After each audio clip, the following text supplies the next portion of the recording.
రాజస్థాన్లోని జైపూర్ ప్రదేశాల్లో పర్యాటకులు వస్తూ ఉంటారు.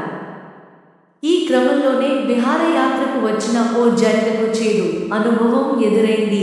ఓయో హోటల్లో రూమ్ బుక్ చేసుకున్నారు. ఉదయమంతా ఎంజాయ్ చేసి రాత్రి అయ్యేసరికి రూమ్కి వచ్చారు. ఇక గది లాక్ చేసుకుని హాయిగా నిద్రపోతున్న సందర్భంలో ఆ జంటకి ఊహించని అనుభవం ఎదురైంది. కిటికీలో నుంచి ఓ చిరుత మెల్లిగా గదిలోకి ప్రవేశించింది. భయాందోళనకు గురైన ఆ దంపతులు వెంటనే బయటకు పరుగులు పెట్టి రిసెప్షన్కి వెళ్లి కంప్లైంట్ చేశారు. రెస్క్యూ టీం వచ్చే వరకు హోటల్ సిబ్బంది గది తలుపులు మూసి ఉంచారు.